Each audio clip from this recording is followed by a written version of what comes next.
The engines ignite, a deep rumble that starts somewhere below you and travels up through the seat, through your spine, through your chest. Then the bolts release and the thrust hits you all at once. You are pressed into your seat, your face distorts, your vision shakes, the entire vehicle is vibrating. You wonder if every strange noise, every lurch could be your last. You are traveling at 1,000 miles per hour before the launch tower is out of sight. The sky outside your window fades from blue to dark blue to black, the horizon curving as you watch. A few minutes later, the engines cut and there's silence. Your arms float up in front of you. Every loose object in the cabin drifts upward. Your stomach lurches, and you get a rush of nausea as your body tries and fails to cope with the sudden weightlessness. You look out of the window to try settle your stomach. Below you, you see Earth, and beyond that, the void.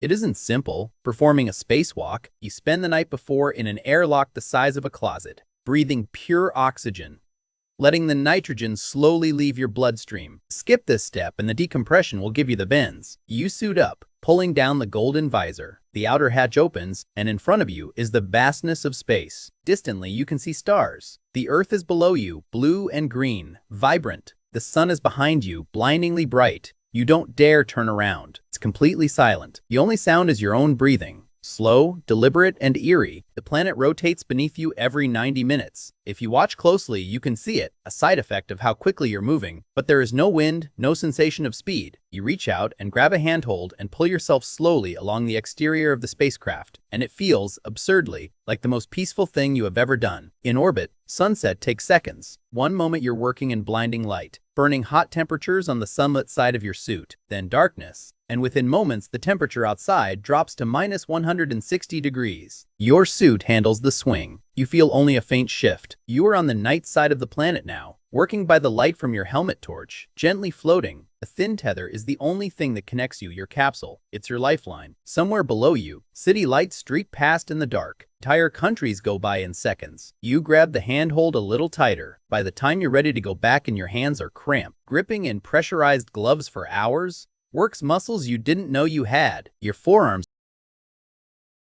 The descent to the surface takes 12 minutes. You've trained it 1,000 times. You could run the sequence in your sleep. And in the months before launch, you basically did. But nothing in the simulator prepared you for watching the lunar surface come up through the window. Gray and ancient and absolutely still. A landscape unchanged for 3 billion years. The engines fire in short, precise bursts. The computer is flying this. Your job is to watch, to be ready, to take over if it fails. Dust blooms up around the landing legs as the engine cuts. Then, stillness. You're on the moon. You go down the ladder backwards, one rung at a time, feeling for each step with your boot. The last rung is further from the surface than you expected. You pause for a moment before you let go. The gravity here is 1/6 of Earth's. You feel light. You take a step and it's strange and bouncy. You learn quickly that the best way to move is a kind of loping skip, both feet leaving the ground at once. Around you, nothing. In every direction, nothing but gray rock and gray dust and a black sky. No clouds. No color anywhere. The shadows are absolute.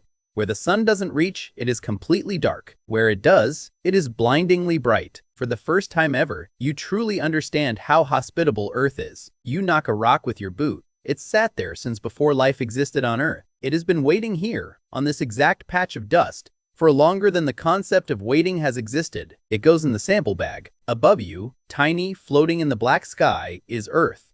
Home. It looks like a marble, more beautiful than anything you have ever seen. You hear an alarm in your earpiece, signaling that you're...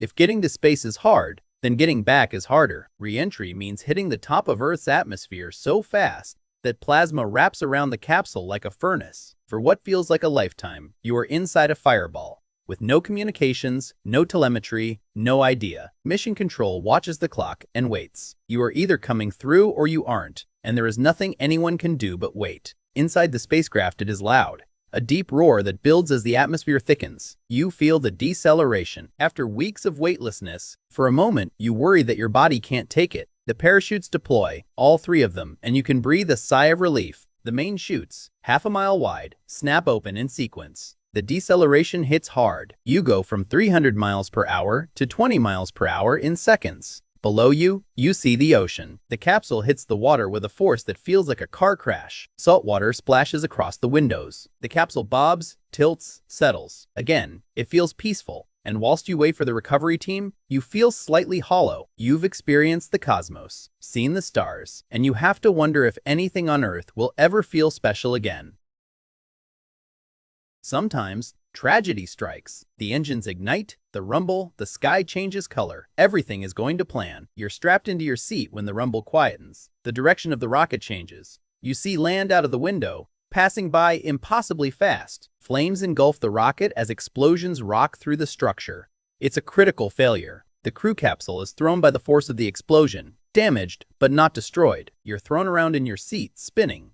The capsule out of control. You force down the nausea, but there's no way to communicate with the other crew in the chaos. From the ground, it's horrifying. One moment, a rocket. The next, a fireball tearing itself apart across the sky, debris spinning outward in every direction, trailing smoke. The crew capsule is visible for just a moment, tumbling end over end, no parachutes, nothing slowing it down. Before it disappears from view, you stand and watch as emergency services race to identify the crash site as small pieces of debris, still burning, rain down across the crowd.